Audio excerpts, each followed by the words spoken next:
Hey y'all, hey, it's Shar and I'm back with a very special video. In this video, I'm going to be doing the BLM Planner Challenge, Black Lives Matter Planner Challenge. I am so honored to do this video and to do this plan with me in support of this cause. I'm just excited and humbled to be doing it. So if you guys want to see how this spread turns out, then go ahead and stick around. If you want the best of my heart, you just gotta see the good in me. Okay, guys, so like I was saying, I am so very honored to be doing this plan with me this week. The minute I seen that it was posted, I was already on board. I'm so very excited to do it, but I was also nervous because I want to make sure I do this spread justice. And I'm just going to chat with you guys along the way. Sometimes it's hard for me to do two things at once, but I'm going to do the best I can. But the challenge is to do a black and white spread in honor of Black Lives Matter and to put a quote from a historical Black leader or from a Black leader. So I am actually going to just post a picture of my quote from the Black leader now, and then the rest of the plan with me is going to be my spread.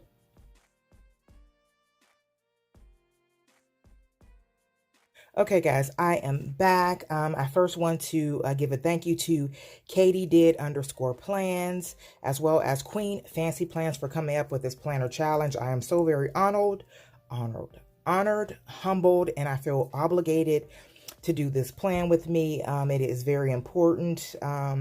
Planning is something that I love, and if I can use something that I love to do something positive for a positive cause, then I'm all for it. Okay, guys, so this is the washi that I have already put down in this plan with me. This washi here is from Capital Chic Designs, who is a Black planner company that had a line and still has a line in Michael's. And then these two washi, I'm not exactly sure where I got them from. And as you can see, I already kind of started the spread because I was so very excited to do this. I kind of jumped on it and did a few things already. I have a box here with a quote in it that says, "It's not always easy, but it's always worth it," which is so very, very true. And like I said, I'm going to get into a little bit of a chit chat with you guys. So this has been kind of an emotionally exhausting months with the virus and what's going on with police brutality and just a lot of the injustices that are going on. It's just very heartbreaking to see the things that are happening and to witness them on video, and it's just a lot. So the first thing that came to mind is my mom, who is in her 70s, and she's always been very motivating, and she gives life stories and life lessons. And when I was younger, she was telling me how my great-grandmother, which would have been her grandmother, when they would go to the store when she was little, her grandmother would give her a pep talk about, if there was a white person in the store, don't look at them, don't speak to them, be quiet, keep your head down. And things like that. So I thought, wow, that had to be difficult to live through. She also told me a story about how they lived in a basement apartment and that the landlord would not allow them to come to the front door to pay the rent. They had to go to the back door to pay rent because they would not allow them to come through the front door. So it's just sad to know that that is how it was, but it's sad to know that that is almost how it still is with a lot of the injustices that are going on. It's not as obvious and blatant, but it's there. So when I was a child, my mom was always big on like getting me black dolls and things like that, because when I was really little, she couldn't find black dolls. They wouldn't sell black dolls in the store. So when they did start selling them, she was big on getting me black dolls and making sure I had a doll that looked like me and represented me. and things like that. So she was very good about that. But the funny part about it is things like that still occur to this day, as far as us not having access to things that represent us. I remember I have a daughter and she's 9. And I remember there was a doll that I wanted to get her when she was little. And the doll was readily available. The white doll was readily available in the store or online. But you had to special order the black doll. So I'm like, why do I have to special order? Why isn't the black doll just readily available to be purchased? So just little subtle things like that we have to deal with on a day-to-day. I remember my mom would be concerned because I have 2 brothers, about my 2 brothers, and she would say, don't do anything for the police to lock you up. Don't do anything for the police to pull you over. You know, just don't do anything for them to have a reason to pull you over. And the sad thing about it is, now you don't even have to have a reason to be pulled over. You don't have to do anything to be the victim of police brutality. It's just sad that a lot of us cannot comfortably live our lives without there being an issue. And it's really sad because the people that are doing it are supposed to protect and serve. So it saddens me the way things are. I don't know. I'm just kind of at a loss for words. It's very difficult for a lot of us, some more than others. But I feel really bad because, like I told you guys, I have a 9-year-old. And she is the smartest, sweetest child ever. And this, she does not understand. She said to me the other day, Mommy, I don't understand why, you know, the police are doing this. She's like, they're white, but white is a color too. And I was like near tears. Like, she just doesn't understand like why people are evil, you know. And in a sense, you know, of course I talk to her and, you know, do the best I can to explain it to her. But in a sense, it's just as frustrating for me because I don't understand it either. You know, me, myself, I'm not a person that likes controversy or turmoil or to create issues. So for somebody to harm a person that is helpless, can't defend themselves, you know, and is handcuffed or what have you, I just can't wrap my mind around it either. So I definitely understand her confusion, because it's confusing for me as an adult. But, you know, it's sad that we live in a world like this, like that, you know, she has to not understand, and this has to be explained to her. And, you know, there are people that are just evil enough to be okay with doing this. Like, I can't imagine taking someone's life if it wasn't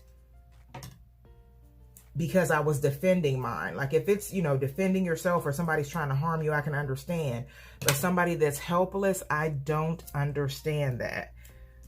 It's just heart-wrenching. It's just sad. It's, you know, it's inexcusable. It's just, I'm just kind of at a loss because it's just really, really a sad situation. So I wanted to come on, you know, and kind of give my 2 cents about it. I feel for the families that have gone through this. I am glad that there is some protest and some people that are not only black but white realizing what's going on and fighting for a more just system. But I'm not naive to the fact that, you know, it's going to take time. This is not something that's going to be fixed overnight. You know, this is years and years of learned behavior and, you know, injustices just as far back as we as Black people can remember. So, you know, this is going to be a difficult, sorry guys, a difficult process for us. I'm praying for our strength. I am a big prayer. So I'm praying for our strength as a community, our strength as a race. I'm praying that things get better. I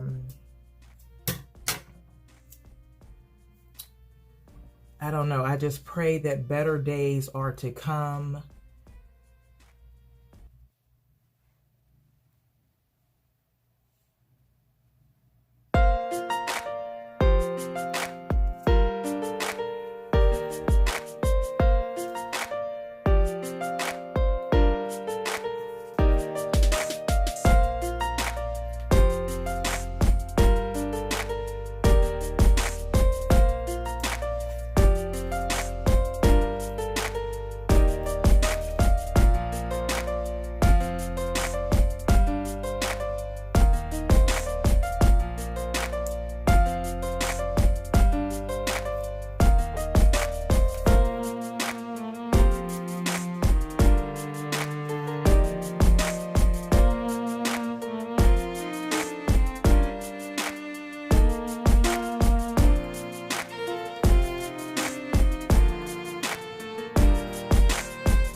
Okay, guys, that is it. That is my finished spread. Hopefully I did this challenge justice. Thank you guys so very much for watching. And last but not least, remember, Black Lives Matter. Bye, guys.